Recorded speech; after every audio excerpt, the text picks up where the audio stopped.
great. Oh, look at, she's stylish. Oh, you're wearing that. Oh, you're going here. What do you do for work? Blah, blah, blah. Right. But the inside, I have some stuff to work on. Welcome to the Urban Movement Podcast, where hosts James and Danielle Urban are your guides to stepping up your self-improvement game with motivation, a side of humor, and some straight-up real talk. This is the intersection where authenticity and personal growth meet to help you break free from the Matrix. And unlock your full potential. Get ready for honest, raw, and uncut conversations with special guests. Let's dive in and start moving forward with the Urban Movement Podcast. Welcome, everybody, to another episode of the Urban Movement Podcast. I'm your host, James Urban, here with my beautiful wife, Danielle, and a special guest, Isabella, who we've been following on social media, and she's such a superstar, a cosmic beauty. And so much transformation has happened in her life. So I can't wait to dive into this conversation and just learn a little bit more about Isabella and what she has been up to in her life and all of the changes that she has made, positive changes that she's made in her life. Isabella, welcome to the Urban Movement. Thank you so much. That was a lovely intro. And I'm very it's a lot. It's a lot. Oh, that was good. I'm like, all right, that's the way we want to start Saturday. So thank you for having me. I feel really grateful to be here. Oh, we're excited for your story and what you have to share with everyone. Now, you kind of started off right before we started recording. You were telling us a little bit about your morning routine. And tell us a little bit more about that so that you could prep us on what it really takes to get ready for a podcast. Because the way that we do it is complete chaos. All right. Well, so I actually started prepping last night, and really throughout the week mentally, just thinking, okay, I'm really grateful first to be asked. It was something that I've been thinking about for a long time. And I felt like I manifested it. And also just, of course, I don't know, I felt it in my heart that I wanted this to happen. And then when it actually came knocking on my door or knocking on my DMs, Danielle, when you reached out, I was like, all right, cool, it's here. Like it's my time to tell my story and all the work that I've been doing, and just sharing like the rawness of it, because it's not always easy. I feel like you guys know that too. So yeah, I started prepping last night, and what's really, really cool about the timing of this is, it's been 1 year when this real spiritual awakening and transformation happened, like a year to the day. And so last night I was like looking at my photos, and that's kind of how I remember all the things that I've done. And I'm like, wow, last November was shit. Like I was struggling. And so I took the time to sit down by myself in my house, made tea, really calms me down, and I journaled. And I've been working with an energy coach, like an energy healer coach and a business coach. And he's like, it's your time to put your story out there and post on Instagram and talk about what happened in that year.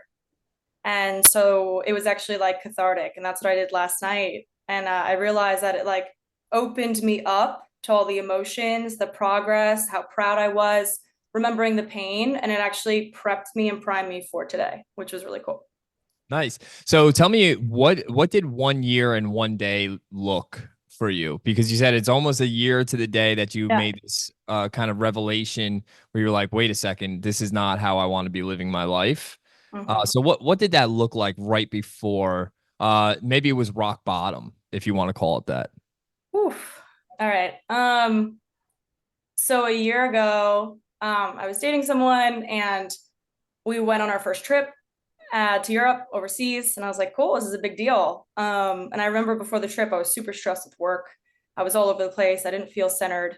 I was traveling a lot, back-to-back trips, bachelorette parties that involved drinking, work trips that involved drinking, and then went straight into Europe. And I'm like, more drinking. And I was with someone who drank a lot as well. And I've had just a past like with alcohol where like I'll binge and then all the pent up emotions will come out and it'll feel really intense. And then whoever's around me will witness that. And so he had never seen that before. And we were not compatible. Deep down, I knew. And I was hoping that this trip would work out. So I'm in the first leg of the trip, first weekend, and we got into a fight in the middle of Barcelona. Pretty rough fight. And I woke up in the morning and I'm like, I can't even really remember it. And that next day hangover, it was times 20. It was like, I can't remember. We got into a big fight. It's awkward. I feel like crap. Like that for me, waking up was rock bottom because it was like hours of fighting and I'm in another country. And I knew the next day it was like over from there. There was no talking about it. There was no fixing it. And we still had a whole week and a half of a trip left. Flights booked, everything. So I was trying to cancel flights, do the whole thing to get myself out of there. And it was a lot harder than I thought. So I was like, all right, maybe I can pick myself up and get myself together and it'll work out. And I was in the middle of Italy, completely losing it, like I was like having a mental breakdown and I couldn't show it. And I think that was for me something that I had never actually experienced. Like I've been through a lot, but to feel trapped in the most like beautiful place in the world, like I don't know when I'm going to be back here. I just spent a lot of money. Like what do I do? And I just would look in the mirror and not feel pretty, and like I would call myself names. Like it was just something that I'm not used to, and I just spiraled. And so in the middle of the trip, I remember reaching out to family and really close friends who are great in crisis management and picked me up and said, you got to get your shit and get out of there. Like you're lucky enough, like you're fortunate to have the funds to be able to get yourself a hotel. Like you got to get out. So I did. So I actually backpacked through Europe before a little bit. So I was like, this is not my last, like, I'm familiar with this. I got this. So I had a backpack and a broken strap. And I was like, shit, this is like the worst. It's so inconvenient. But I like literally made it. I was like, all right, let's go. And I had this huge backpack on my back. And I took the first train to like wherever in Italy. I was like, all right, what's the next? It sounds like a movie, but I walked in and I'd been to Florence before. Now at this point I was in Florence and I was like, all right, what's the next like train? I got to get on a train. So it was like a 2-hour ride to Bologna, Italy. And you're doing this by yourself at this point? Yeah, by myself. Like it was hot out, absolutely no energy, hungover. Yeah, the whole nine. So my friend, luckily, he's great. He messaged me and was like, hey, I found a hotel for you. It looks really good. It looks safe. Go there. Cause I couldn't even think. I was just shot out. So yeah, I went over to Bologna and it was like some kind of corporate hotel in the middle of nowhere. So I was not close to anything. I'm used to being in cities and like walking around. I'm like, where the fuck am I? What did I do? So I kind of like detoxed in like a room by myself. And I remember that day I called like a really dear friend who's known me forever, like more than half my life. And I was like, hey, I just realized a really shitty pattern of mine. Like, I'm doing this again. Like, how is this like the drinking and the fighting and everything coming out at once? The next day feeling like crap. Like, I've done this several times before. And that person has known me and seen me grow into just grow into the person I am today. And they were like, yeah, you have the problem and you got to turn these things around. Now, at this point, did you consider yourself having a problem? Like before the trip to Europe, like did you kind of recognize that you had these traits and these patterns of alcoholic depression and these crises that you would get yourselves into, I guess? So at the time before going to the trip, I didn't think about it. I was like, oh no, I'm working a lot. I'm in good health. I may be stressed, but and like that time I didn't think about it. It was prior, like years before that in my life, I would have random episodes like that where everything would be good. I'm healthy, routine's good, and I'm happy go lucky. But then if I'm out drinking with friends, like someone could maybe have like shots of tequila, whereas for me, I can do it, and then something could trigger me, and I'm sent back to trauma that I have unhealed from my childhood. And so that would start coming up more and more. And I came up in last relationships, and then I was like, wow, that's when I'd had those tough conversations with like, you have a problem. And it would usually be after the episode. It would linger for a little bit. I'd get on track. And then maybe, a couple months or a year would go by and then it could happen again. So let's go back to Europe. You're now in Bologna and you got to get home. Yeah. So I And where are you decided flying out of? Rome, and we've had a flight together. So like I still had to like we had to go home together and Uber Yeah. back and the whole nine. So I decided to go to Rome early, and Rome is chaotic. That's not a place that you want to go to if you're trying to get Sure. centered. So I had booked a cool, like trendy hostel. And I felt like I was like 20 years old again when I studied abroad. And I was like, cool, like I'll just kind of live in this fantasy world for right now and just go meet people in the lobby. And I Hmm. was still drinking. I was like, let me have a drink, but I felt like fine at the time because it was just me. And I was like, all right, this is good. Let's just live in this little delusional world and channel that energy. You'll be safe. You know what's going on. And then I met a lot of people and I started bouncing around. I went out clubbing, I went out dancing. I met like 20 people, like young kids who were like studying abroad. And I was like, this is amazing. So it was really nostalgic. And I was just dancing It the was night your away. last hurrah, if you That was will. my last like at that moment I was like, all right, let's you got to do it right. So I remember just letting loose and dancing. I love house music and techno, so I was like raging in the middle of Rome. And then after that I was like, shit, back to reality. We're getting closer and closer to the flight home. And I remember shopping one of the last days, and I had just blew money. I was like, it was such a now thinking about it, I'm like, yeah, I'll just go shopping, anything to make me feel better. To Mm. numb it. And I was about to actually have a panic attack randomly. I felt it coming on. And I was like, whoa, okay, I'm gonna have a panic attack. And I'm dehydrated and I'm overstimulated. And then I had passed like a basilica. Like right when I didn't know if I could hold myself up. I had passed like a little church, and I went in there, and it was just silence. And I don't know how to explain it, but I just felt a complete rush of energy go through my body that was super calming. And it was Mm. like, yeah, I gotta get out of here. Like, you're The good. Holy Spirit. Yeah. Oh, the Holy Spirit went through my body and said, wake up. You need to go home and get your shit together. Yeah. Yeah. So I went home. We flew home together. And then there was really no talking, grabbed my stuff. And then 2 days later, I went to Mexico to see my best friend get married.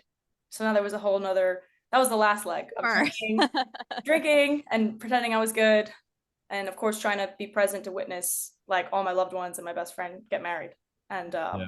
so yeah, then when I came back home, that is when the shit really started to happen. Like, reality. Well, when you process it all, right? Like, and you actually look back and you realize what happened, because I think my situation with alcohol is very similar to yours. Like, I wouldn't have ever thought of myself as a quote unquote alcoholic. Mhm. And James has a different, I guess, definition of that, because you didn't need alcohol to necessarily function, right? But like when you did start drinking, like you couldn't stop. But I think you don't realize you have a problem Mhm. until like you're so far into it and you really need that other person to kind of be that mirror for you and say, yeah, I think you're right. We should work on that. Yeah, 100%. Thanks for sharing that too. It's like the more we talk about it, like a lot of people could resonate with it. I mean, it's alcohol is a depressant, and especially if you have unhealed trauma and things that pop up. Like I've seen it with my mother. My mother had the same issue, and people in my family, it runs in the family. But there's also unhealed trauma, and so I next thing you knew, I was having the same behavior as what I saw growing up, and I'm like, I can't believe that I'm doing that right now. Like I could lose like everything that I've worked for. So this past weekend, I went to my brother's wedding up in New Jersey, and it was good to see the entire family. I don't drink anymore. Mhm. Um, but a lot of my family still does drink. And before we left, Danielle had reminded me of all the weddings that I had ruined in the past because she was my date, and I took it as like a day in which I can drink for free, right? Mhm. And just get completely trashed on someone else's dollar and then act like a complete imbecile, be insulting to people, just say things that anything and everything that would Mhm. cross my mind. And it was toxic, and going to that wedding, and you still see some of those, although I had a great time and everything was beautiful, like I still see a lot of those toxic traits in other people. And it worries me a little bit. It worries me because I'm like, I don't want anybody to go through what I went through, but I think sometimes you have to in order to recognize what life is really worth living for. If you just live in this fantasy world of like, oh, everything is perfect and I don't have any troubles, or you're never going to get that gut punch, and you need it. I think some people just really need to go through it, go through the storm, humiliate yourself, because humility is, I think, a big part of it. Yeah. And then when you're standing out on the other end of that and you're like, wow, what have I done? How many years have I wasted? And then, you can really start to live for what life is worth living Yeah. for. And maybe that's what you're going through right now. Yeah, and I wanted to mention, I can't sit here and say that I don't drink at all, and that like I'm still on that path of like hanging that hat up fully. Like I say sober curious, like my goal is to completely stop, and I haven't figured out like, all right, what's enough for me to completely end? Because the way I drink now is like I've made a lot of progress where it's way less frequent. I could probably only have like 2 or 3 drinks, but then there'll be a random time, like, a couple times a year. Like even this year I'm having a good time. I'm like, I think I can do this. All right, I had 1 or 2 and I'm trying to keep up with everyone else, or I don't even realize it. Next thing you know, I'm blacked out. And then I'm like, how am I the most blacked out of everyone? Like, and that happened once this year where I woke up again so low, and I'm like, I don't remember anything at all. And then what that really taught me was I cannot hang out with people who binge drink. And I knew that. I knew that in the past. But it was like, how long are you going to keep doing this? You almost kind of check yourself of like, really, you're getting too old for this shit. Like, too old meaning how long? You've been drinking since you're 14. Like, Mhm. that's cool that other people could binge drink and whatever they feel. I don't know what they feel. Maybe on the outside it looks all fun and dandy, but I'm tired of being the one that's like, oh, you did that, or oh, you said that. Because same thing, James, what you're saying is anything that I ever felt about someone, or even if something came across my mind, impulsive thoughts, I drank, gave me an excuse to say whatever I wanted Yeah. to people. And then I wake up and people are kind of weird with me, and I'm like, oh wait, did I say something rude to them? Why are they saying Is it not the worst feeling in the world knowing that you horrible? acted like a buffoon the night before, Mm-hmm. and then having to face those people in the morning, or face those people a week down the road, or at work the next day or something, and you're like, oh my God, this is going to be embarrassing, because you just Yes. knew that whatever you did, whatever you said, however you acted, would be in the back of that person's mind. I Mm-hmm. mean, there was many of times when my father-in-law and I were drinking buddies, Danielle's father, and embarrassingly, like, he and I would go out, get drunk, and we would get into fights. I would fight my father-in-law. I mean, how embarrassing. And I would say some really cruel things, or I would just like, we would get into these like pointless arguments. Um, I mean, we would both kind of edge each other on, but then I would just like, I would drink that one shot or whatever it Hey, was that that would pushes make you over me the edge. cross over, Yep, you know? exactly. Yeah, I know all about that, and I totally understand it. And um, that's when you realize you're like, damn, I have an issue, and I don't want to keep feeling like shit. Sometimes you don't notice that right away. Mm-mm. Like, you'll continue to make that same exact mistake over and over again. So my challenge for you, Isabella, is to, and I'm only going to throw this challenge out there because I want to tell you just a little bit about my drinking history, okay? That I haven't already expressed thus far. When Danielle and I split apart, she really wanted nothing to do with me. And if it wasn't for Valentina, then she probably would have walked away for good, right? At that time, I was still blaming everything and everyone else except for myself. It wasn't my drinking problem. I actually at one point told Danielle, like, I don't have plans to quit drinking, so don't expect that out of me. And I'm not gonna, I've told her this. Like, I told my wife that like drinking was more important than our relationship. And that's what I come from. That's where I was raised. I said this, right? Words that came out of my mouth. And which is kind of hard for me to repeat now, because I'm like, God, that's not how idiotic is that to say, like, oh, I'm going to choose alcohol over my own family? But I actually said those things. And when Danielle and I split apart, I went traveling on the road for work. And I was down in Little Rock, Arkansas. And I had gotten to a point when I was drinking where I would get into a lot of fist fights. And that was like a new thing that I started doing. Like instead of like arguing with my wife or whatever, I just started getting like violent and I would like pick fights at the bar and try to fight people in the bar. And I got into like a brawl on the street of Little Rock, Arkansas.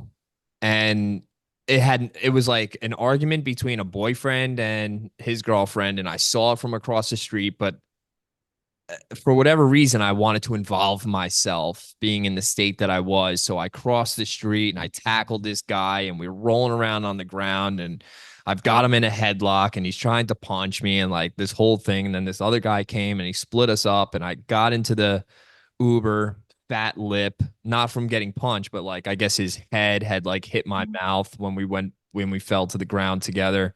My clothes is all messed up and ruined. And I went back to the hotel and I just remember like looking at myself in the mirror. Not to mention, I don't know, I must have like landed funny on my side or it could have been the alcohol. And I just laid in the bathtub with the cold water running, fully clothed, just crying because I realized like this is what I've done to myself. Like I have nothing left. I've ran my wife out of the picture. She wants nothing to do with me. The guys on the team, I've already had like a couple of like interactions because we were all drinking and partying, going from city to city. So like there was a couple of violent moments on the road and I was just like, what have you done? You know? I had a really long look at myself in the mirror that night. And it was at that time that I had reached out to Danielle like a couple of days later and I woke up the next day, mouth swollen, and I just looked at myself in the mirror. There was like a tall mirror in the hotel room. And I just realized, like, wow, you're fat. Like, because I had gained a lot of weight. I had gained almost 70 pounds heavier than I am today. And I just looked like shit. I had this big gut. My face was swollen, puffy because of this street brawl that I was in. I had like this fat neck. All my fingers looked fat. And I just realized I was like, wow, dude, you're really unhealthy. Now, at that time, I still didn't quit drinking, right? So I was like, I'm going to take a week off. I was doing this game where it's like, I'm not going to do any more shots. I'm just going to drink beer. You start making like justification Deals with myself. Yeah. Drinking deals with myself. And so I started just drinking beer, but like after a couple of drinks, and this is God, this is the Holy Spirit right here that entered in me with every sip and was like, no more. I would drink like 2 beers and I would get ill, pains in my side, Oh my gosh. pains in my back. I would go back to the hotel room. I would throw up violently. I would take like 2 weeks off from drinking. Like, I ain't drinking for a couple of weeks. Let me just like get this out of my system. And then I would go back to drinking. And I'm telling you, a couple of beers later, and I was like violently ill again, real sick. So Danielle, at this point, during our separation, Danielle had taken a different route.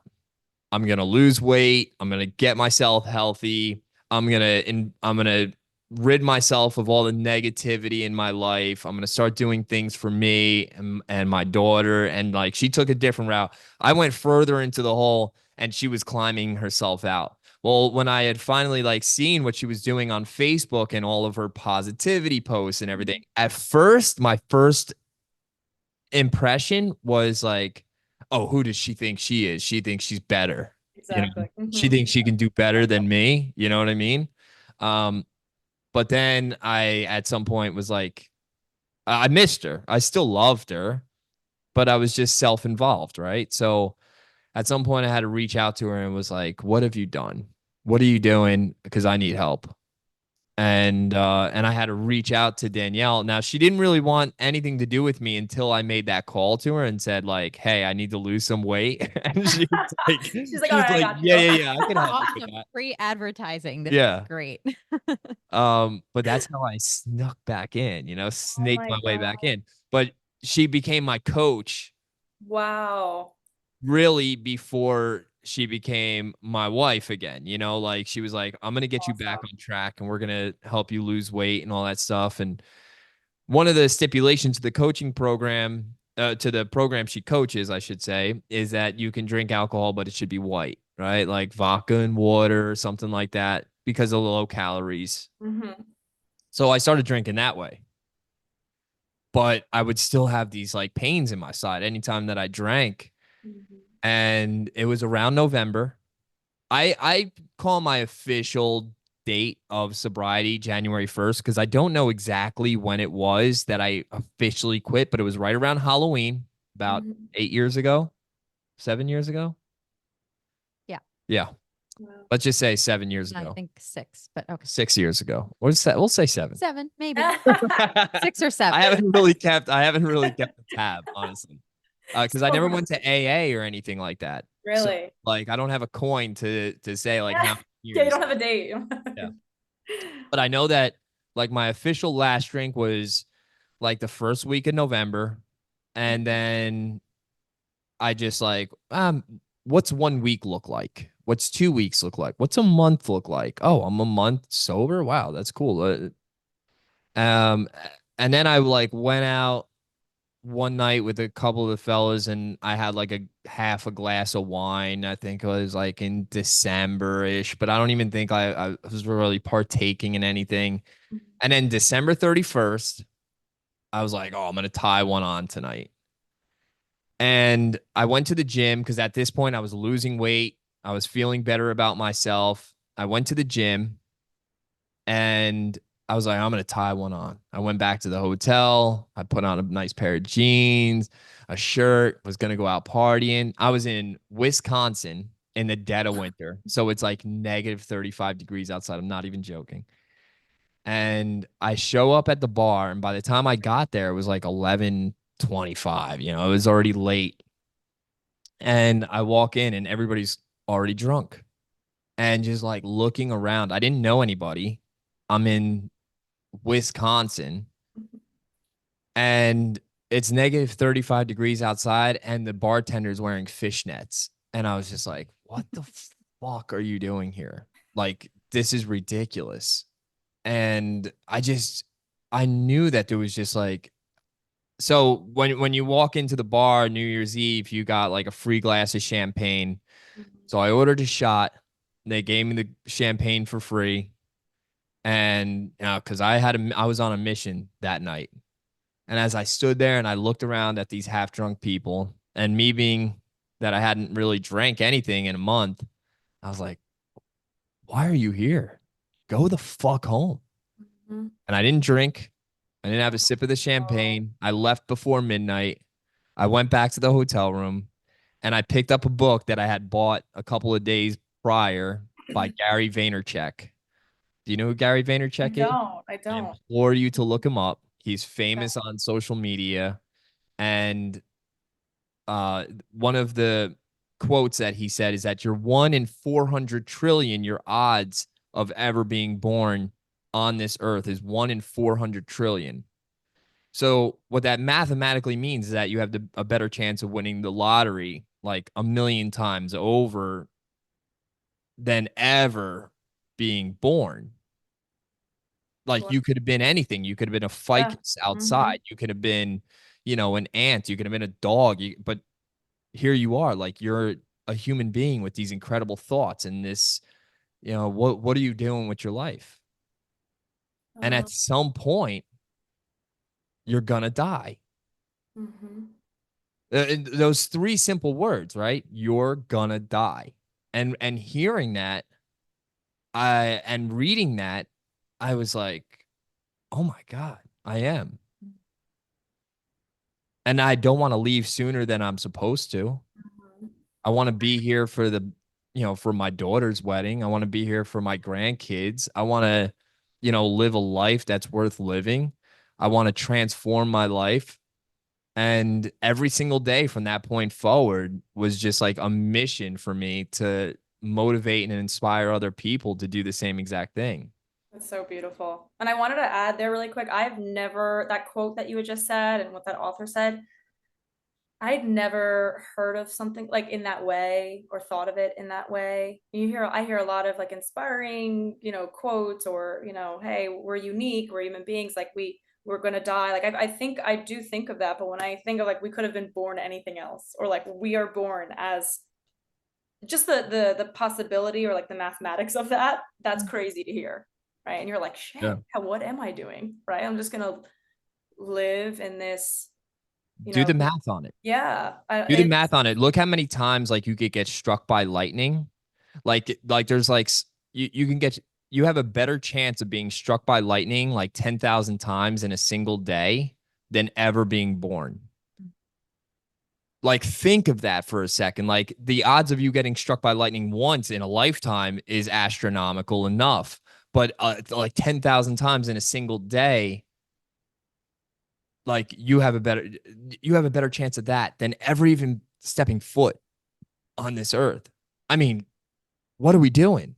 Yeah. It's like we Waste really time. waste a lot of time. Yeah. And it's because we've been programmed. And Mhm. alcohol at the root is a spirit, right? That's why they call it that. They call it a spirit. And it's because when you ingest it, when you drink it, it turns you into something else. It makes you a different person. It pulls out the worst aspects of you. People don't look at it like that because most of the people, when they drink, they're like, oh, I'm funnier, I'm goofy, Right, right. Or I'm I can having more fun. dance, or I can have a conversation better. I'm friendlier. And what's crazy is that people would tell me, they're like, Isabella, you can do that sober. And I knew I could Yes. do it sober. I'm like, I 100% thank God, I And can you can. dance. I You can, and can. I can, and I have. And it's still this, this dance. I call it the dance, right? You're like, all right, I'll have 2 cocktails. I'm feeling good. I'm gonna get dressed up, go meet with the girls. All right, I'm gonna have one. But what's really cool is when you start hanging out with people who are also ready to put that down. And that's different. You're like, all right, I'm gonna get a seltzer, or we don't even talk about it. It's like we're gonna go out to eat. We're not gonna order a drink. And when I'm around that, I'm like, oh yeah, true, okay. And the power of influence, or even seeing, you guys, right, what you're doing, like seeing your transformation and putting that out there and telling people and being raw and being honest right now. People are listening to that and they're like, damn, It's a all right. work in progress, Yeah, Isabella. of course, it's always, and it's not linear. It feels like healing is not linear. And that's what I was mentioning with Beautifully that said. time this year. It kind of brought me back to like, oh my gosh, I'm crying on the bathroom floor. This was in March.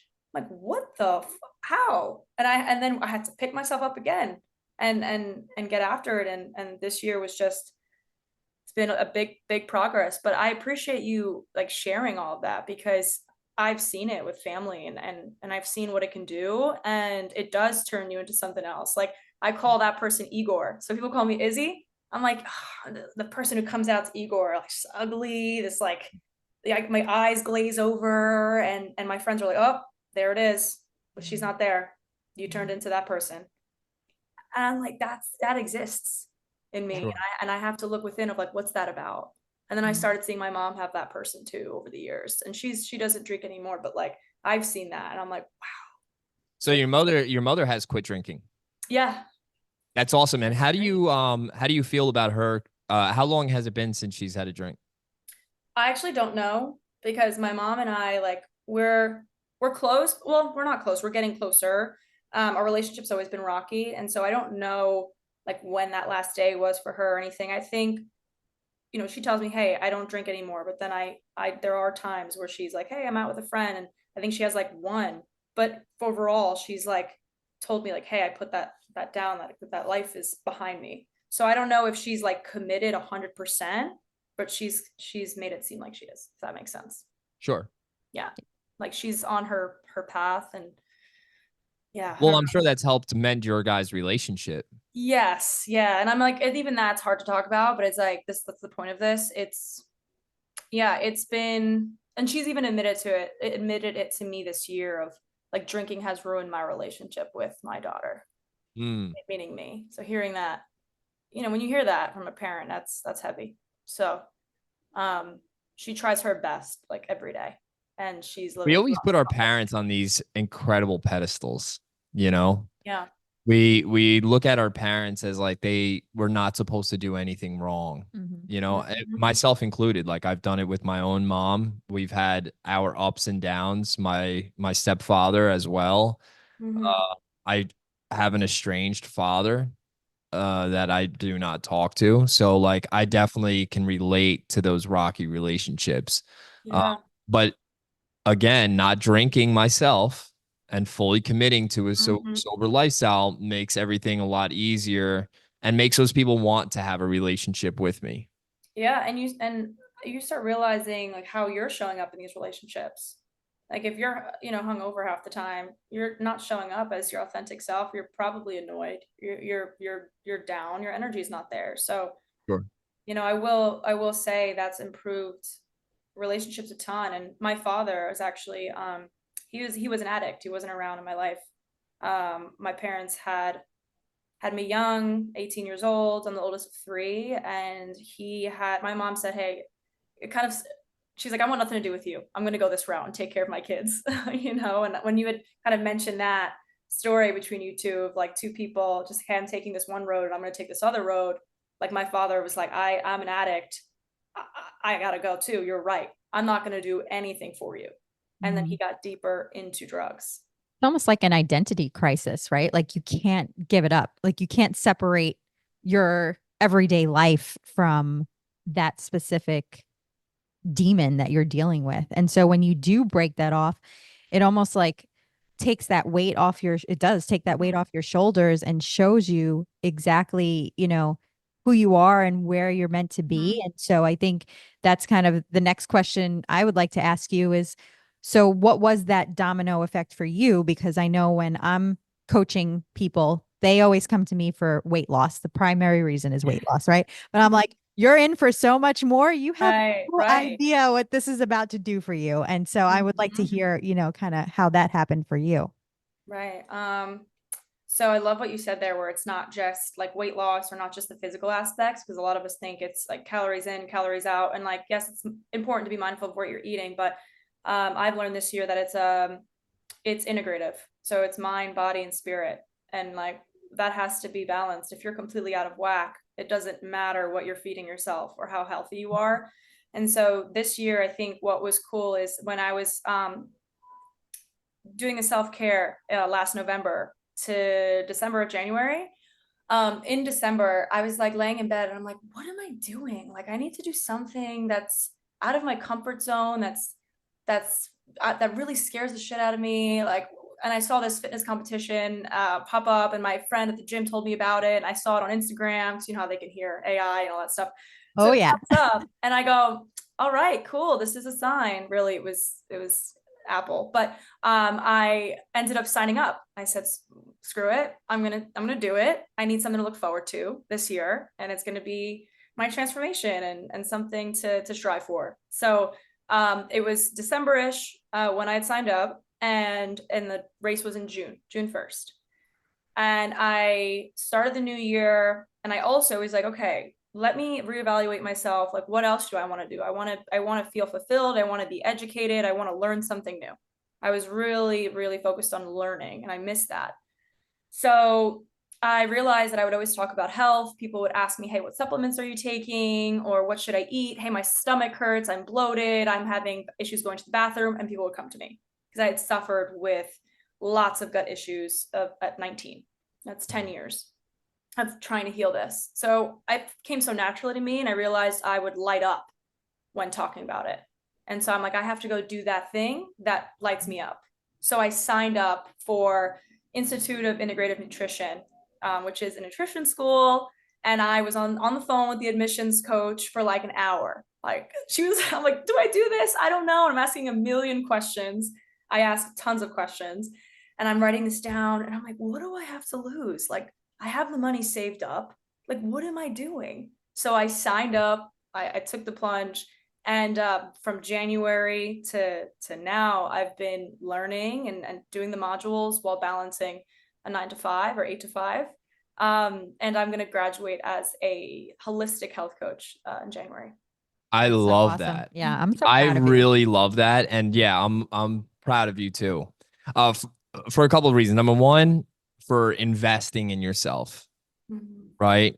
Danielle and I were just talking about the other day, and I was like, listen, we're not rich, but anything that when it comes to us funding our dreams or us funding our future business endeavors, we'll always have money for that. We'll always figure out a way to get that money back. Right. As long as it's something that we're passionate about, that is not something that we're going to, tighten the purse strings for is, oh, we can't spend money. If you have money and it's for something that is going to better you as a person, that is going to drive your dreams and your ambition, then always take out loans for that shit. Right. And it's not a waste of time. Like it's not, and that's what I was thinking. I'm like, I have this money sitting in the bank, and like, how many trips can I go on? Like I've traveled, I've seen a lot of cool things in my 20s. Like, and it was, I can't believe to say it, but I was like tired of that. I'm like, oh, I have a really cool life, and I've bounced around and traveled and come back to work. And it was always that on a high on this trip, and then I would go back to work and be like, oh, I'm really down. And it was this roller coaster Exactly. Yes. fighting. And I'm like, what am I doing? Instead, I want to learn how to enjoy where I'm at right now, like in my home that I paid for, and like I want to enjoy my mortgage. Like I want to learn. And so that's when it started. And it was really like learning about bio individuality and how every single person's different, how you have to listen to yourself and your intuition. I'm very big on that. And intuition is there. You have to crowd out the noise. And so I started on that journey and realized, let's say if I had a long day at work, at the end of the night, I would turn on my modules and start learning and hearing these successful people talk and understand what they're doing in the business and how they were doing side businesses and things that they love. So it expanded my mind and lit me up at the end of a long day. What do you kind of see, what do you kind of envision for yourself in that area, on that path? Yeah. So I definitely see myself coaching people one-on-one, but also group coaching. I think it's super cool because I've done group coaching myself, like I've had my own health Participant. coach. I had my own health coach because I was not doing well. It was 2019. I'm like 24, 25 years old, and I was binge drinking, and I'd lost a lot of weight. Didn't understand why, but I looked really skinny. I found out I had H. pylori, gastritis, a damaged esophagus. I was like coughing up my food, insane. Waking up with a pit in my stomach, and I'm like, I'm not well. Like this is what's going on, and I'm so young. I look okay on the outside, but the inside is not okay. So I had found this woman. I'd gone to a networking event that my roommate invited me to at this like doctor's office. Like she'd done marketing for them, and there was this woman that sat at the table and was Barb. Love her, dear friend to this day. Like, and she was real straight with me and was like, do you want to get better? Like, and she was like, she's I think in her 60s or 70s, looks amazing, and she's just direct and like, and she was like, why are you hurting yourself? Like, why do you keep hurting yourself? And I was like, damn, I just met this woman, okay, hold on. And so Yeah, I ended up that's signing good. up for her, and it was just about accountability. And I would have these group calls that I would join with people who were triple my age. And so there's just me in my mid-20s during COVID joining these calls and learning about how to feed myself and why I'm socially drinking. Why do I give into peer pressure? So it was like therapy mixed with food. And then we would have to come back every Monday to talk about this. So I really liked that group effort because I feel like doing hard things with people, like it's just something different about it that's exciting, and that accountability. So I do see myself doing that. I love that. Yeah, it's super important to have the accountability on any journey. But because food and alcohol is such a socially acceptable drug, it's Mhm. very hard to separate yourself. And it's always readily available. I mean, alcohol is not looked at as it's not illegal, obviously, and then Mhm. other things that are, we've talked about grown in the ground that I know. I was just are, gonna say off mushrooms, but limits. I'm like, mushrooms are very like, medicinal in ways, but we can't talk about that. But then we could have, go to every On event. this podcast, we can, Yeah. because I Well, talk about it. well, no, I dabble, but it's like, hey, that stuff, I've never felt more emotions in my life than that, and more creativity. Doing that in a supportive space, like that's something that opened my mind too. And I'm like, oh yeah. And then you learn Isn't about it. that You're like, why are funny we that talking about it? that is a Schedule 1 drug, something that can literally grow on crap outside of your back door, right? But the the thing that causes the most car accidents, the thing that causes the most liver disease and the most separation of families is alcohol. They have Mhm. no problem. In fact, during COVID, it was one of the what are the Essential uh businesses. yeah, essential businesses For that sure. needed to stay open. Yeah.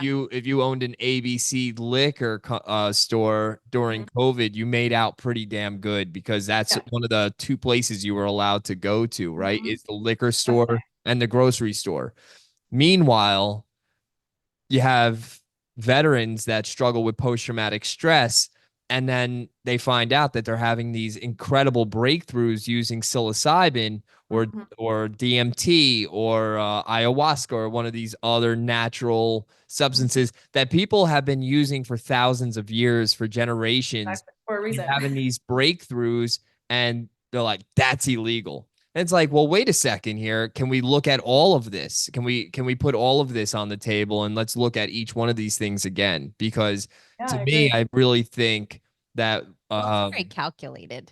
oh, it's definitely Yeah, I was just calculated. gonna They say know it what makes they're you doing. think. It makes you think like, hey, I the want you to system's think. fucked. The Right. system's fucked. And if you gotta wake up to it, so and then or else you're gonna just be another cog in the wheel. Like, and that's the thing for me that I know it's actually in my DNA, but it's like kind of breaking rules and being a little like the radical, I don't like rules, but or authority, but that's the thing is like people are starting to wake up. They are. And I like that. I love the use of social media and people are starting to wake up and put that out there for people to be like, hey, Yeah. actually, yeah. And I'm noticing more people, even in my generation, who are sober curious or and you're not drinking. It's more common, and that's what I'm really grateful about Yeah, now. there's sober is the new drunk. It really is. Like people are really waking up to this and it's becoming like a cool thing Mm-hmm.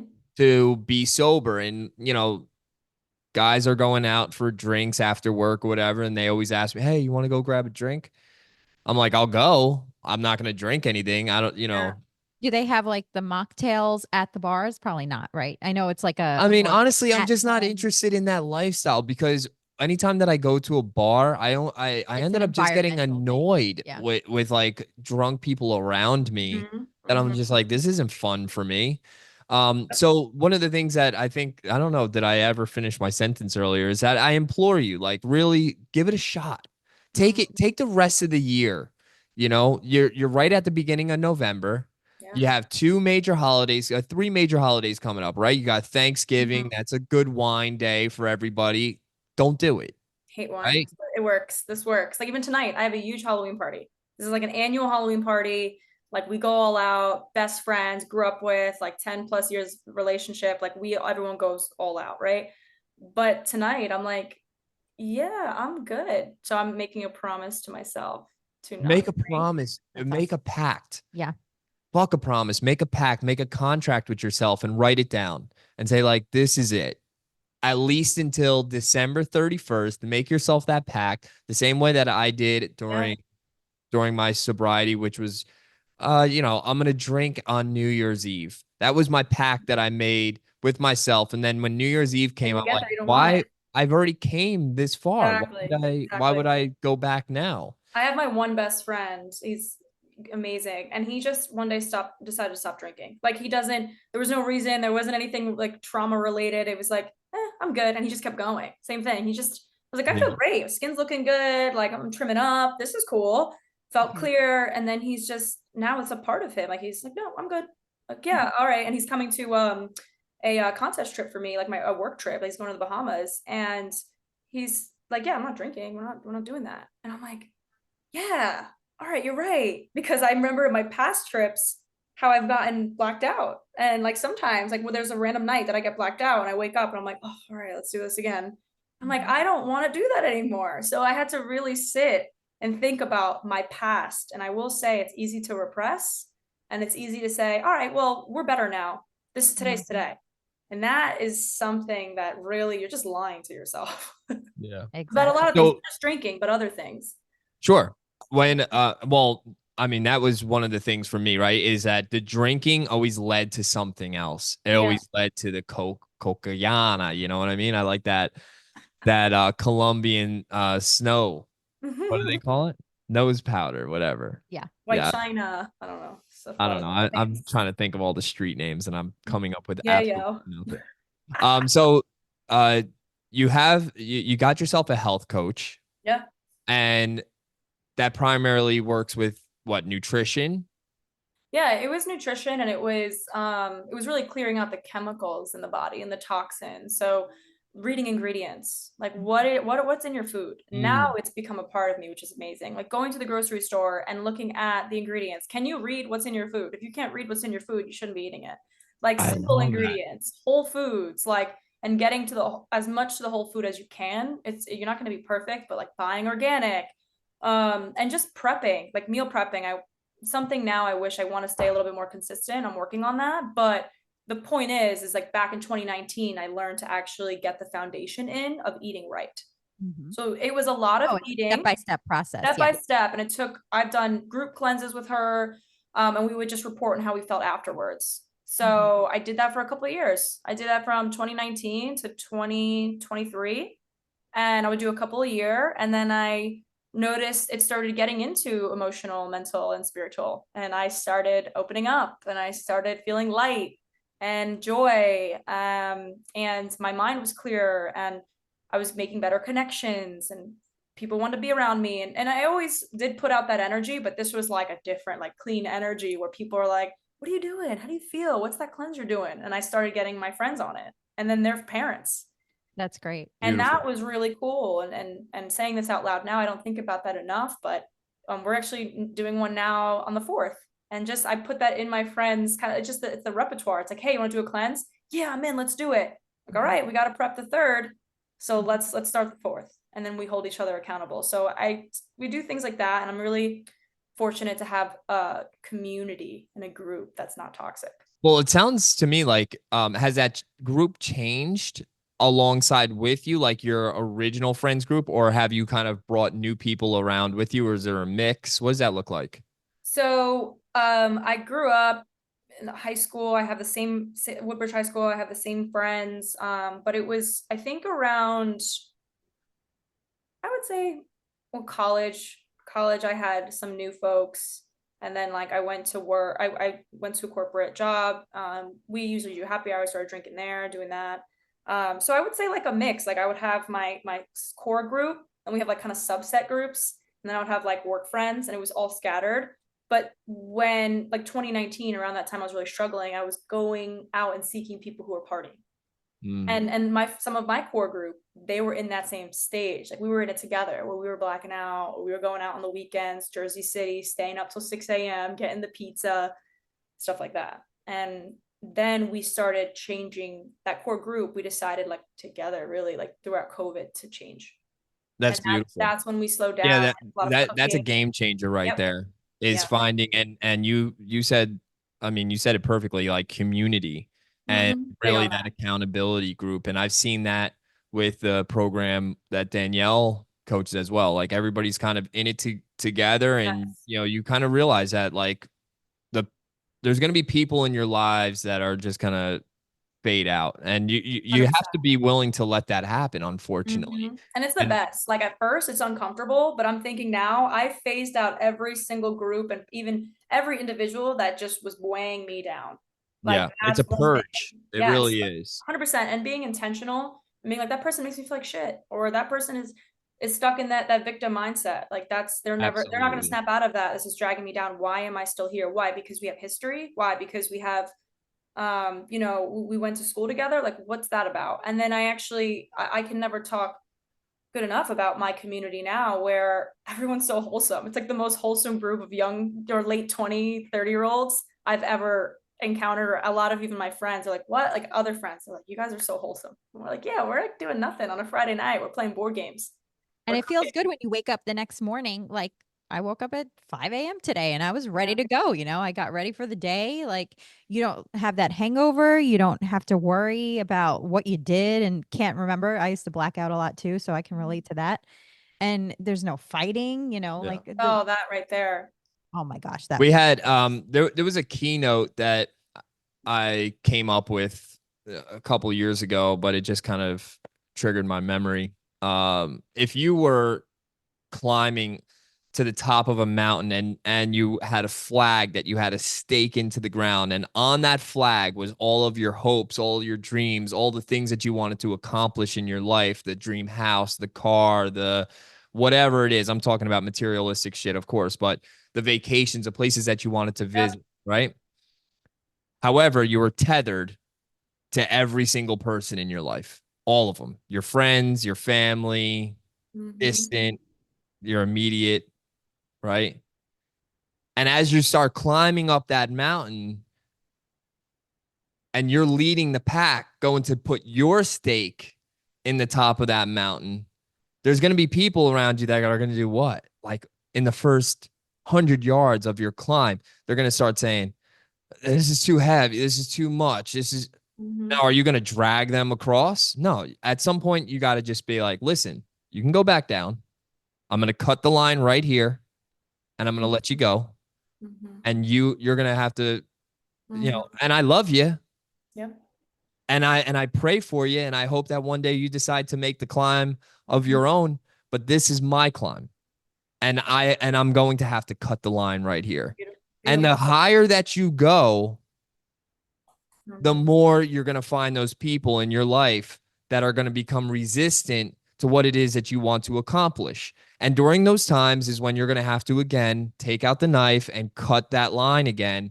And you're just going to have to remove more and more. You don't want to, but sometimes you have to, because otherwise you're never going to fully embrace your journey. You're always going to be stuck on someone else's path, right? And that person, and people are, the line is going to get heavy. Mm-hmm. The Know that. further up that you go, the steeper the climb becomes. And all those people that are tethered to you are just not going to have the drive. They're not going to have the same goals. They're not going to be led in the same direction. So everybody's going to be fighting over how you're going to get to the top of this thing. And a lot of people are just not going to want to move. Mm-hmm. However, the few people that decide that they're going to go on the journey with you all the way to the end, those are the people that you're going to want to keep around for the rest of your life. And you're going to be, because they're going to be the supporters, in what you're doing. And obviously, you're going to become a supporter in what they're doing. And And you're going those to be able people, to, that's what you want to lift as you climb. I always that's think of right. that. Those people that have lifted you up, it's a very simple equation. And I love that whole, analogy that you painted, because like I really truly believe in that. And I've been doing that at a young age, thank God. But it's like those people that lifted you up when you were down, don't forget that, because life they will need it one day. life throws some shit at you and then they're going to need it. And it's like, I got you, don't worry about it. And so if there's that mutual understanding and mutual respect, you're good. Because I don't want to just be around people who are there when it's comforting, or there when it's cool and it's good. Like when shit goes down, are you there? Like that, I'm very, very big on that loyalty. Like, hey, you call me up, you got into some trouble. All right, I got you. Depending on what kind of trouble. If you started it, I'm not gonna. I always would say, if you get to a fight, and you started that fight, you could finish it. Yeah. That's on you. But Yeah. if you need my A help, brawl in it Little Rock, happened. Arkansas. Yeah, no, like that. You got to finish that. You handle that on your own. That was you, right? But Right. it's like, if you need help, I got you. Don't even think about it. And that's just how we were raised, my family, and But going back to what you were saying, I'm thinking about boundaries, and that's something that has been a huge focus this year. Has been boundaries, and I am able to connect with my family in a different way that I didn't think was possible because of that. And it was just, I'm the oldest of three, so I have that oldest child syndrome, like very typical, like bullet point if you were to Google it. Like I have all these responsibilities. I'm kind of people pleasing. I have to take care of everyone. I feel like I'm responsible. I'm like a mini mom, and I would take care of my siblings and my mother. So as I'm parenting myself, I'm parenting my mom, who's like my sister, and she's so young. And then I realized that I was just completely depleting. Like I was depleted. Like I couldn't even, this year I hit a point where I didn't even have the executive function to get out of bed for work. And that has never been a thing for me ever in my life. I've always been able to say, I'm going to make it to the top of that mountain no matter what, because everyone in my family, tried their best, but I'm here in the middle of this watching whether it's mental illness, depression, alcoholism, addiction, poverty, uh, you name it. And I'm in the middle of this. And I'm like, I have to make something of myself. So I always had that in my head of like, we got to get up to go to school because then we got to get to college. We got to graduate college so we can get to the first job. We have to stay in the first job, in the job and stay no matter how shitty it is and make something of it and then get the house and get the car. And that I did all that and that's amazing. But then I always knew I'm like, something's gonna crash. I'm gonna crash. And then I did. And I was like, why can't I get up? Why am I crying a lot? Why am I being negative? Like, I don't know. My body went into complete deep rest. So I say depressed, I'm living a deep rest. And my body just went. And so it was survival mode. Couldn't sit still, travel this, travel that, get my fix, cool. All this, my nervous system was shot. And so that's why I really want to tell my story, but also like for others who are in this spot or like, damn, because you see pictures on Instagram and you're like, oh, her life's great. Oh, look at, she's stylish. Oh, you're wearing that. Oh, you're going here. What do you do for work? Blah, blah, blah. Right. But the inside, I'm like, I have some stuff to work on. And that needs to be out there. And that's why like this is such a cool time because I'm finally seeing those things pan out and the I don't know, just the positive things that came of that, like my relationship with my sister, my grandparents, like people around me, my father, having him back in my life. I decided to do that this year. Took me 10 years to talk to him. And I didn't realize that was going to block me in a lot of ways. And I was the only one in my family who didn't talk to him. Everyone was like, oh, Isabella's not going to talk to you. You think she's going to talk to you? And everyone kind of gave in, started a little relationship with him. And I was like, nope, I'm good. And then I finally, when I had got time off of work, I did like a mini sabbatical this year, 6 weeks off. I decided, all right, I'm going to do it. And so like that, and he doesn't drink. He speaks at different AA meetings and he's not an addict anymore. Wow. And so he's a sponsor for people. And I didn't know like where I got my personality from. And this man's out here speaking like at at events and helping people get sober. He's 7 years sober. So the last time I had seen him, he was using, and I was like, I'm not going to be talking to you.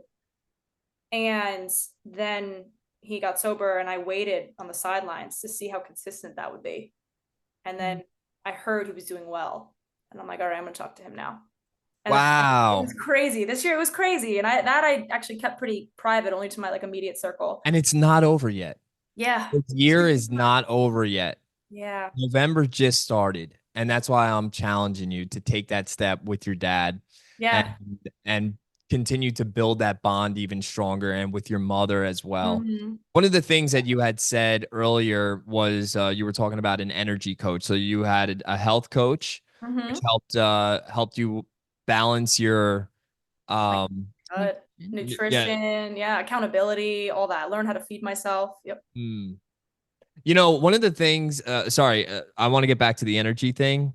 Yeah. But since you were talking about health coaching of your own, I seen this guy, he has this amazing Instagram page where he brings people to the grocery store. He's a health coach. He brings people to the grocery store. Have you seen this? Yeah. And he shows them how to shop and he pulls things off and he's like, look at this. Like, this is not healthy for you. This is what you want. This is not what you want. And I love that. And he brings like small groups and he goes to the grocery store and shows them how to properly shop. Yeah, and it's so funny because like as Americans, we get fed a lot of shit.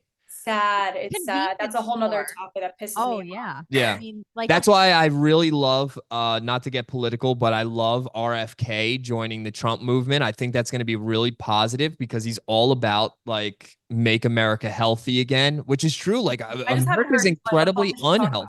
Yes. And I haven't heard a politician. I mean, I don't know much. And like, I'm ignorant on some policies and certain things that I need to really take my time to research on, but I've never actually heard in my time, like a politician come out and talk about food and talk about that crisis. I mean, the country in general compared to other countries like in Europe.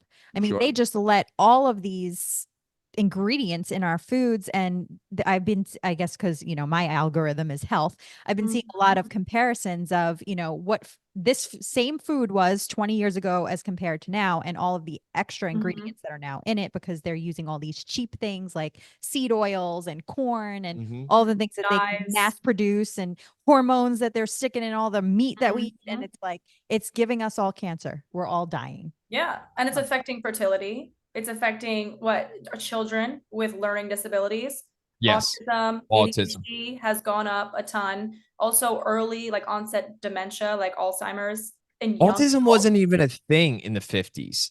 I mean, if that doesn't tell you something, that either it's the medicines that they're giving us like straight out the womb, just pumping us full of vaccinations that we probably don't need all of them. And I'm not ex vaccination. I'm not at all. Like Right, there was a right. lot of positivity in the vaccination movement, but I do think that like some of these kids are getting 56 vaccinations before they're 3. I mean, that seems a lot.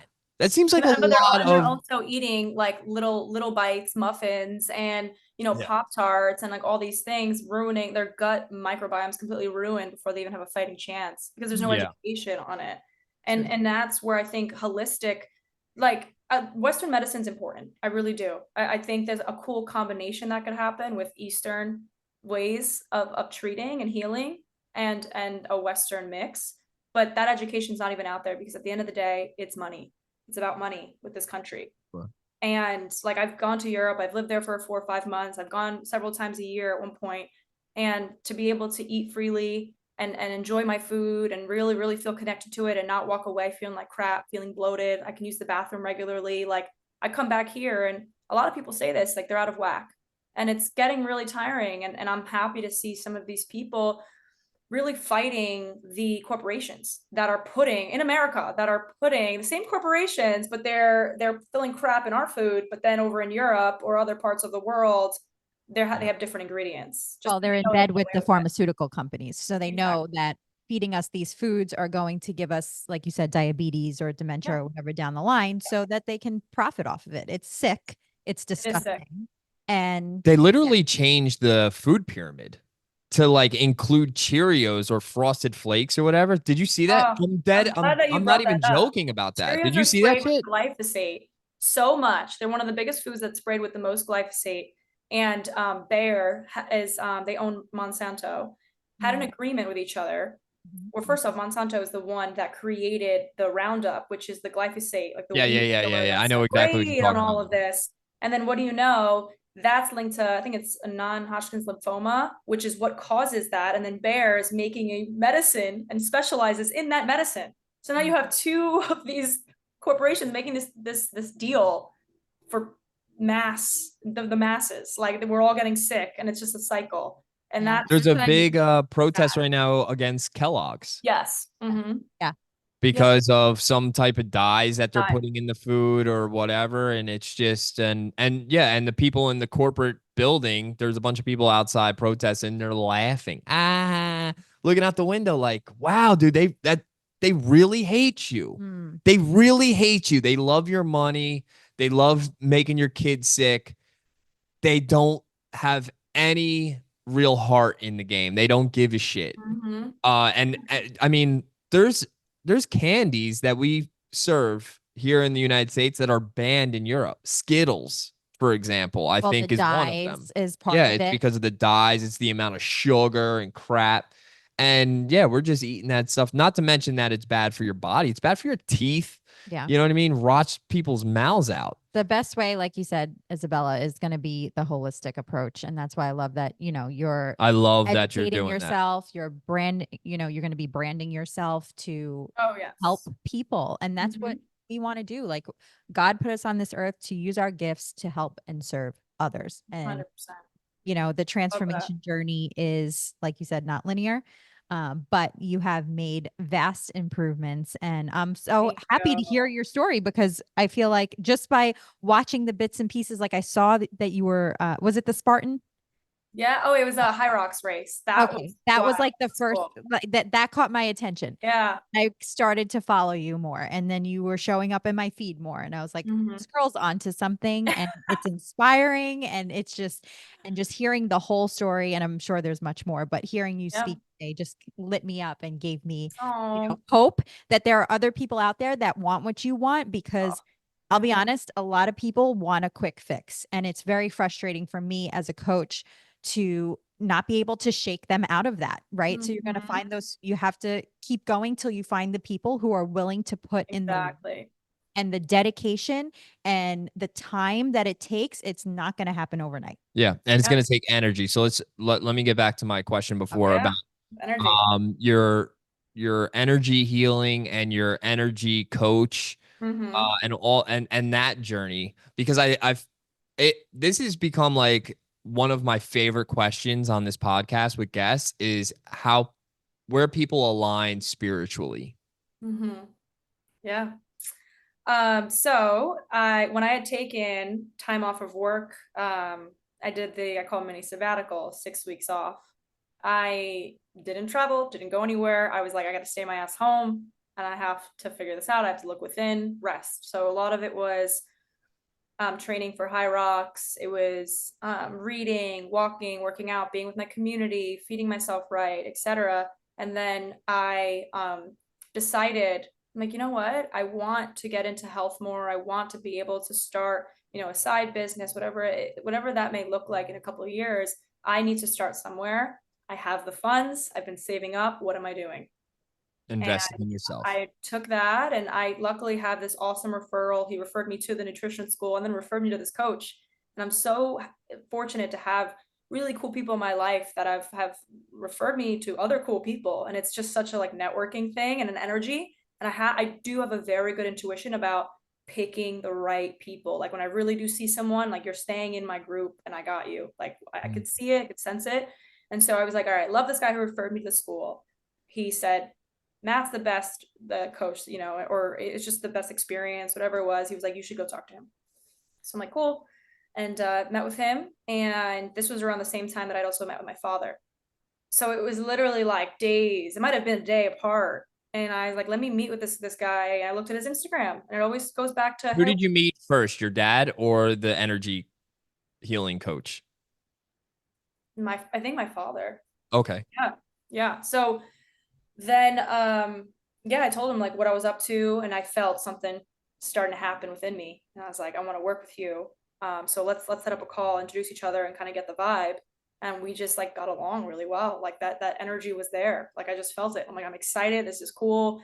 And I wanted to make sure I wasn't getting excited because I was doing this cool thing. Like I didn't want to get attached to that. I was like, do I actually feel aligned with this guy? Like I had to pause for a second before making my decision and spending a good amount of money to commit, and I like journaled about it. I felt really good. I felt lighter. And I'm like, I should still chase that feeling. Like whatever makes me feel amazing and I want to commit to that. I know what it's like already working with a health coach to have someone who holds you accountable. Like I know what could happen from that. So I decided to take that money that I was working for all these years and apply it and pay for it. And next thing you know, all these crazy transformations started to happen even quicker as I've been working with him. And I'm still working with him. I had a call with him a couple of days ago, and he's like, post the content is this is time for content. You need to post your story. And we're talking about it. And then I spent 2 hours last night thinking about what happened and then put pictures up on my Instagram and wrote what I just kind of regurgitated to you guys. And I put that out there. And like I looked at my Instagram, it's not just for validation. It's like 40 people commented on it from all walks of life, my life, that have been seeing, and they commented on it. And I was like, holy shit, like that felt good. That felt light. Now I can put that out there. And so I'm going to continue sharing that journey. And I just been keeping it so close to me for a while. So that's what he helped me do. I love that you're really embracing like having a coach and having a guide in this journey that you're on, because as Danielle and I have coached clients, Danielle a lot more than myself. Um, one of the things that I had noticed is people's reluctant to like have someone guide them on their journey. Mhm. People's first thing is like, I can do this on my own. I don't need anybody's help. I don't need anybody's support. And I was probably one of them at one point in my Right, life, right. you I'm sure know, we all like, were, yeah, at one point. but I start realizing that it's so much easier on yourself if you ask for someone who's been through it Mhm. and just putting your ego aside and saying, "Hey, I'm not real good at this and I need help and I need guidance and I need support and I need someone to coach me through this," right? And Yeah. you're still the player in the game.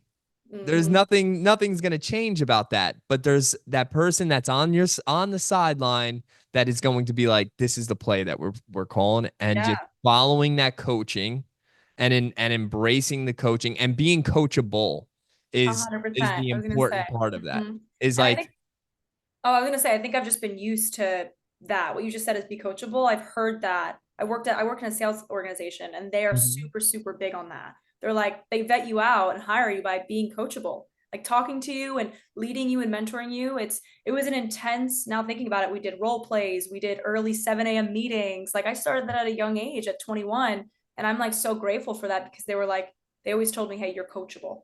You're gonna be fine. And once I heard that, I'm like, all right, that's important. Like be coachable. And so I love that you said that. yeah, because you're embracing it, right? You're embracing the impact. And when you're embracing it and you're taking it all in, you're going to apply it. And when you're applying all of that Mhm. coaching technique, you're going to find success on the back end of that. Mhm. So good on you. What is that? What is this spiritual journey that, I mean, that you're kind of on right now? What does that look like for you? I know that you felt like you had this awakening at the Mhm. Basilica in Italy. Yeah. Have you continued going to church, or what does that look like? So everyone has a different definition of maybe spirituality or what it may look like for them. And I love that. That's that bio individuality piece. Everyone is different and what calls to them. For me, spirituality has always been a thing when I was even younger with the universe and signs and me being at the right place at the right time. And I'm like, that's not just coincidence. There was things in my life at a very young age where I was, let's just say, in danger or around the wrong people at one point. And it was like I always somehow felt like I was taken care of and like an angel was guiding me. And even people to this day are like, how did you not fall into this? Or how did you not get into drugs while everyone around you was in high school? And I'm like, I have no, like there's some part of me that I don't know. It was like this force that was like, not for you. Like, yeah, you have a drinking, you're been drinking with everyone. Drugs and the real crazy shit that was going on. It was like, nope. And I had these people in my life that I saw as angels that protected me. And I'm like, this is something. And then I started noticing signs. My lucky number is 4. And oh, I think you froze. Did you guys freeze? No, We're still Oh, here. okay, we're okay. good. Sorry. I'm just Yeah, you guys are like locked in. I'm like, oh my God, that's how I'm like, I must be a good storyteller right now. You guys are like, no, you're a good storyteller. I like it. oh my God. So I was gonna say my lucky number is 4. So when I was in Europe going through all this crazy stuff, the number 4 kept popping up. I like my room was number 4 and all these things, and I'm like, what? And it's just the number 4 was in my face whenever I needed it. So I started just following that and the universe and being attuned to my surroundings. And now I think my spiritual journey is a lot about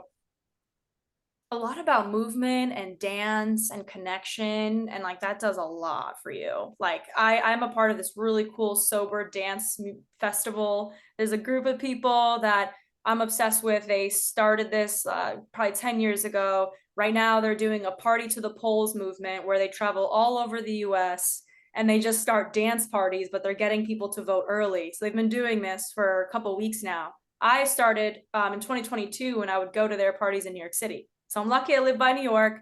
So whenever I was interested in, I would just go into the city. And this one time at like 4 a.m., we had to get into the city by like 6. So I convinced my friends, and I'm so happy that they like keep up with my shit because I'm like, we're going to the city. Let's go. So we're dressed up in crazy festival gear because I've done festivals like drugs, drinking. I've done that. So I'm like, I still love that shit, but let's just take the substances out. Do I still love it? I do. So let's Wow. hop in the car. And I used to get my friends in. I'm like, let your freak flag fly. All right, we could do this. And we're going to the city. It's not that crazy. we hop in, we go, and then it just became an addiction. It became like 6 a.m. Everyone's starting a meditation together. We're dancing. It was all walks of life, disabled people, children, like everyone was coming together. It didn't matter who you were, and just dancing and connecting. Love it. That was spiritual for me. Like that was like, I got to do that. That heals people, because you're all the same when you're dancing. Doesn't matter. You see the joy that sparks in people's faces when they get out of their head. That to me, like what lights me up, and I gotta do that. More of that dancing. So that's my spiritual thing that I do.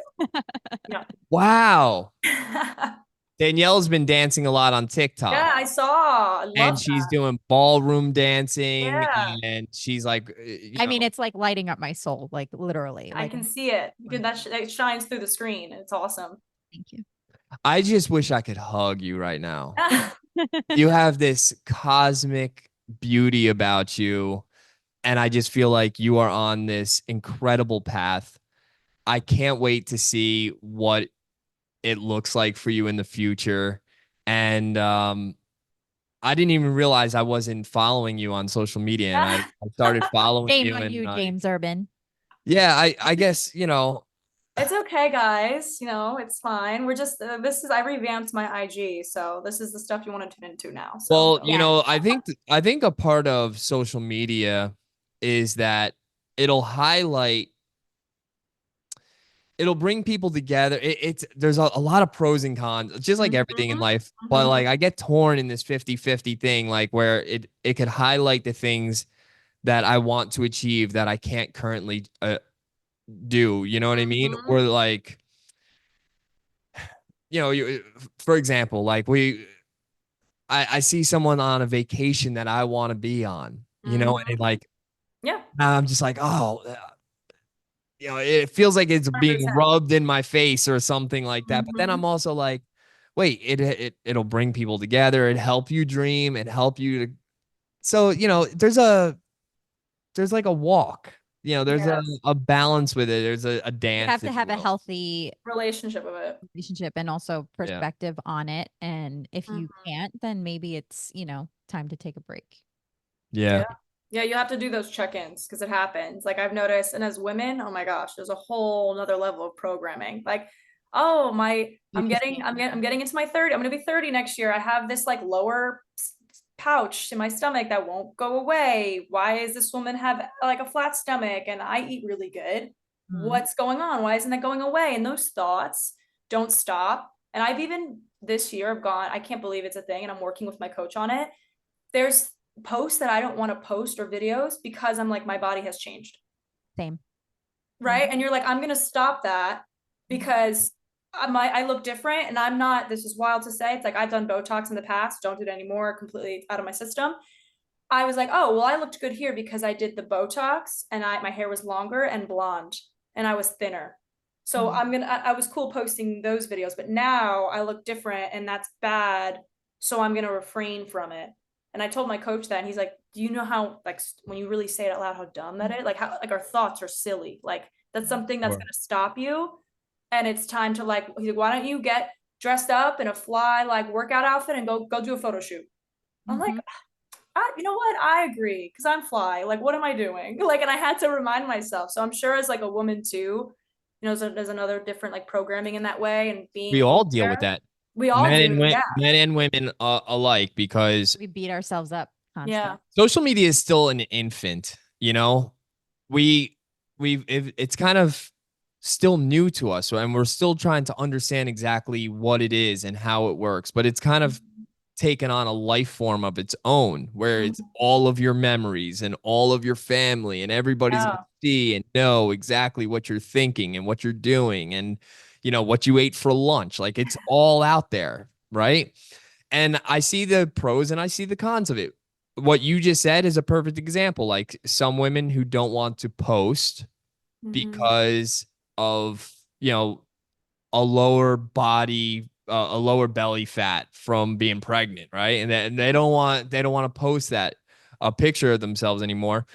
But millions of other women have that same exact thought. I So by posting it and saying, I'm very insecure about this area, you know how many women are going to step out and say, You know what? Honestly, me too. And honestly, I haven't been taking pictures I've done either. that exact post before, and I you was have just gonna heard. say, Danielle, Yeah. like you're like, I'm sending it, and you can see it, and you're happy, and you're like, I don't care. I like to dance. This makes me happy. Like this is what we're doing. Like I'm beautiful, and then it's like Yeah. you were just inspiring. So such a probably don't even realize that because those people aren't even reaching out, right? Or they are, but there's probably a lot that aren't yet. Right. They're just like Inspiring them. silently observing because they're Mhm. too in their own head to say anything. And that's my goal is to, bring it out of people and gain their trust and have those one-on-one connections behind the scenes because people won't even say it on the post. They'll reach out in Mhm. my DMs and start the conversation there, which I'm fine with because hey, Mhm. some people are a little bit more private.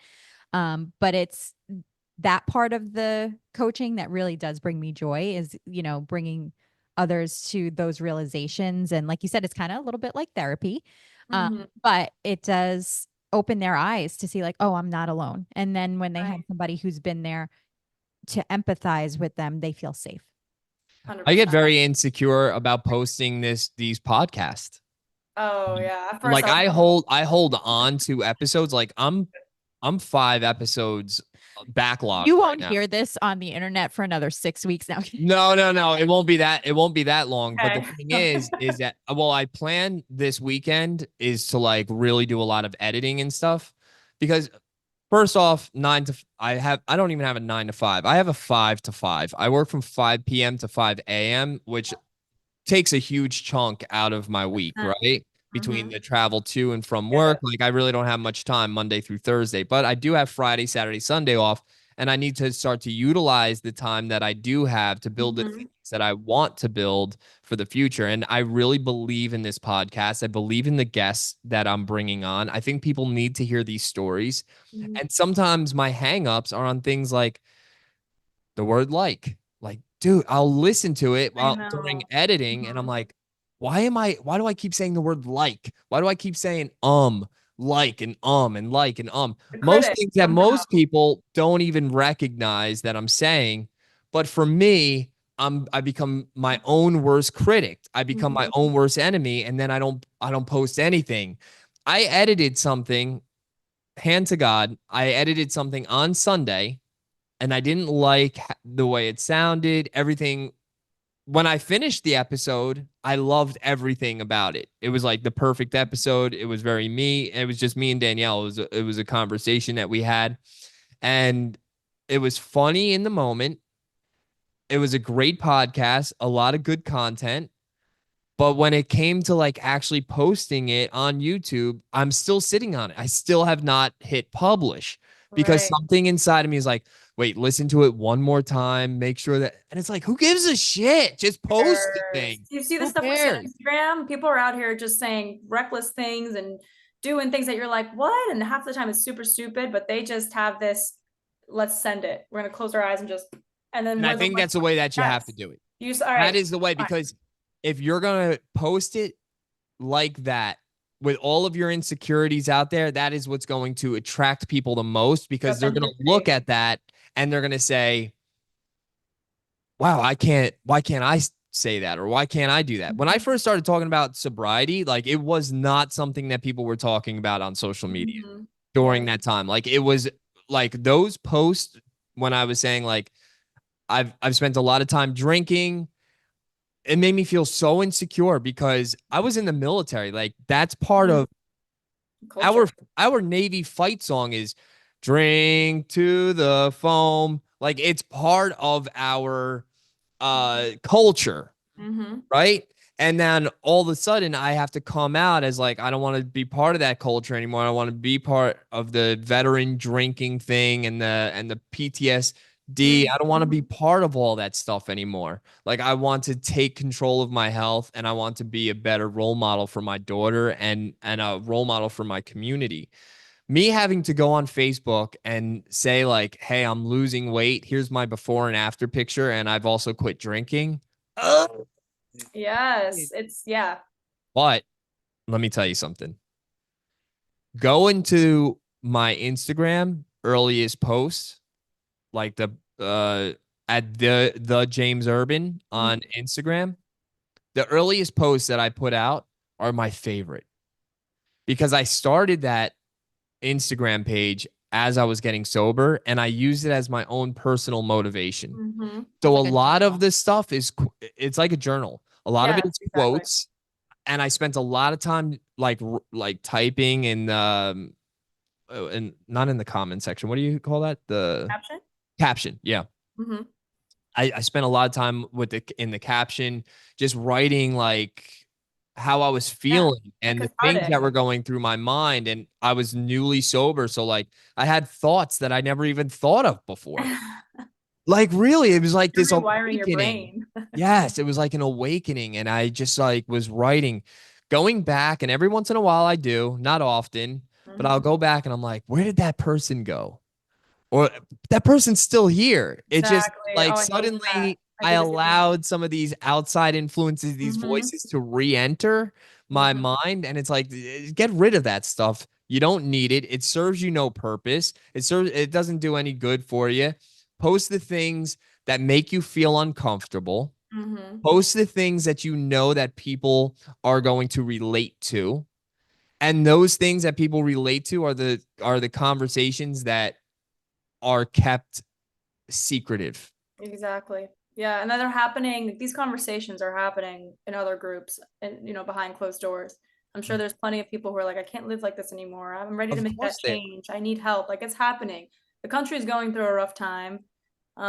It's people, you can see it in their eyes. It's like I'm seeing a lot of like that lack of spark.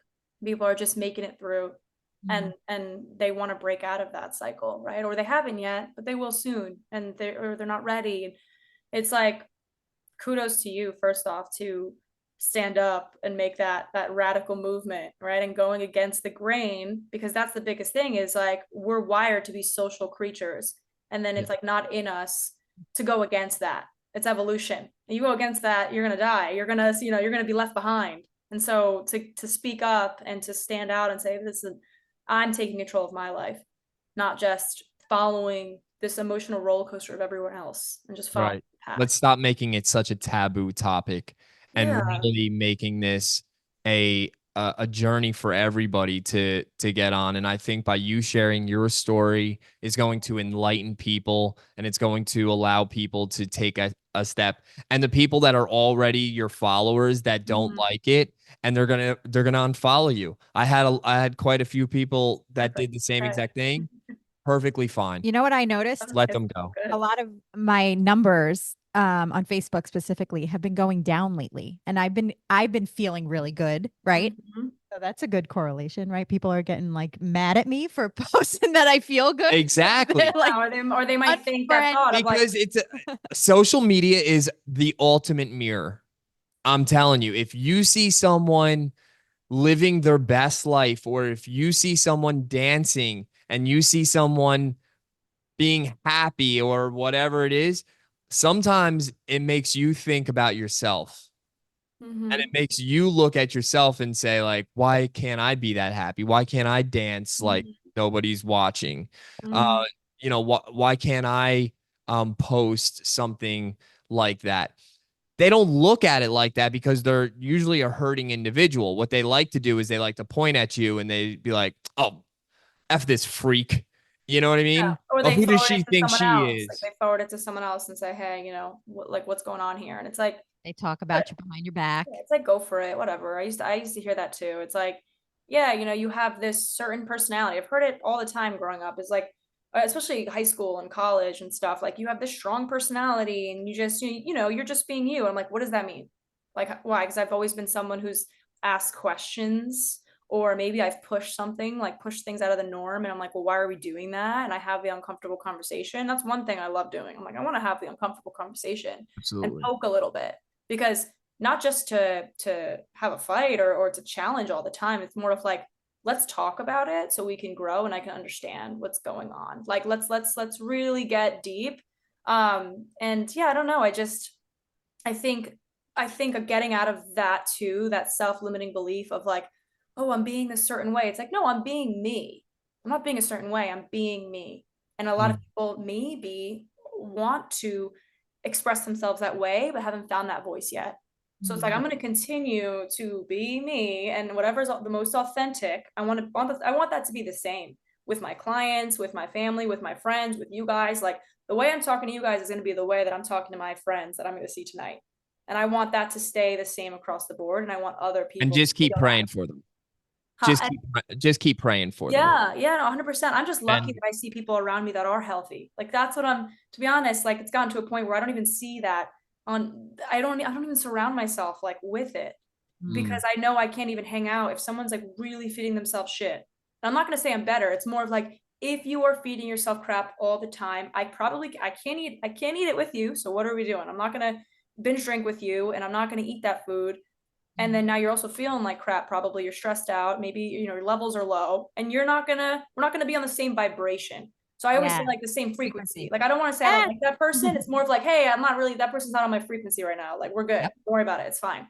I'm not better. It's like I remember I was there too, and I still am struggling, in certain areas, and I'm getting through it. But people who just don't want to follow you, that's cool. It's all right. Because guess what? Your paths could also merge together. That's another thing. I never want to write people off because I've had friends that we've went this way and then things have changed and we've healed in different ways and it brought us closer together. So I always want to be open to that. I don't want to just cut someone off if they didn't hurt me. It's more of like life is lifing. Well, I'm here, but when you're ready. James talks about the orbit, like letting people like kind of, right? Have you said that before? Yeah. Is that you? Yeah, it was like, Maybe it was somebody else. But yeah, they're going to circle you, right? And they'll come back around and maybe they won't be ready that time, but maybe the next time and maybe not that. we are not much different than the universe in itself. Mm-hmm. As individual human beings, we're like our own personal planet in a much greater, vast universe, right? And just like how the planets rotate and come back together through their own. Do they, James? What? No, never mind. No, what? I said, do they? Do what? The planets rotate. Oh, I believe in flat Earth. That's what she's referring to. I believe in Well, it comes up on every podcast. Well, you brought it up this Well, time. she wanted to hear it from you. He didn't even know. She wanted He me to didn't even know say that's what you she were wanted me saying. to say a flat Earth. I'm a biblical earther. I'm no longer calling myself a flat earther. I'm a biblical earther. I believe that whatever it says in the Bible, how the world was created, that is kind of my stance on it. I just think that the Bible is right and it was created to give us guidance. And it was wrote out of truth and out of faith. And if you have faith in something, then you're gonna find support in it. Yeah, I know. I'm aware. But we're still recording here, right? We hope so, right? I mean, you recorded it. Yeah. Yeah. Yeah, you're good. But anyway, I just wanted to thank you for doing this. Yeah, thank This you. won't It's a be the great last time conversation. because as I continue to follow your journey and see what you're doing, and now my eyes are going to be fixated on your account because I'm like excited. I'm excited for you. And as I said earlier, I wish I could give you a hug right now because I'm just proud of you. And I just love hearing stories of inspiration and motivation. And hopefully your story will touch other people. I know that it will. It will. And it will inspire others, especially those that find themselves in a dark, troubling relationship to just say, no matter where you are, sometimes it's best just to walk away. And you never know, those paths in life could cross once more. You know, you really don't know what life has in store for you until it actually unfolds itself. But the person that you got to take care of first is yourself. I was just gonna say it starts within. So yeah, it's been fun. And I really appreciate you guys like asking me to be here too. Like this is my first podcast and I definitely leading up to it is always more nerve-wracking than actually once I signed on, I was fine. I'm like, oh yeah, this is cool. I'm having a conversation, but you definitely overthink beforehand. I'm like, no, I want to be honest. I want to be true. And I'm still learning. Like I'm 29 years old. Like I'm going to be learning a whole lot, but you started at such a great age. yeah. And I mean that because like it took me until I was 35 and to like finally get my shit together. And 35, you're still a baby. I just turned 40, and And like it's one of those things again that I'm like, I'm 40 years old. What am I doing writing a podcast or doing a podcast? You know You what I mean? tell yourself this story. It's like not true. Your Yeah, thoughts. your own narration of what you Yeah. think that, oh, podcasts are only for 20-year-olds. Like, what are you talking about? Joe Rogan is Look at like I was gonna say, come on, Joe 68 years Rogan's old. out here. Yeah. So Like, the love biggest him, but podcast in the world. And I honestly think that this podcast is going to be the biggest podcast in some country. I don't know if it's going to be this one.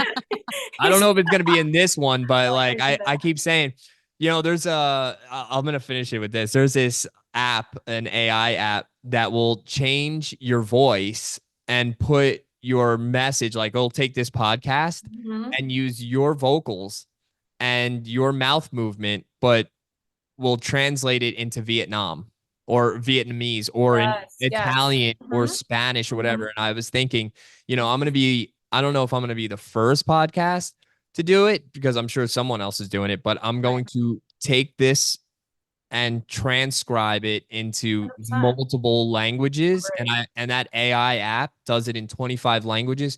So if you find a clip of yourself speaking in Japanese, don't be Mhm. alarmed. It's just Beautiful. AI. Listen, AI is wait, see what's gonna happen. I found out for Instagram post, first off, I thought I was a bad writer. Talk about telling self-limiting beliefs. I'm like, oh, I can't do this. I'm not a good writer. And then I hear that you can use AI to write your captions. Let's say 60% of it, Mhm. you then like put it into AI to do it. And I was so reluctant. And I'm like, no, no, no.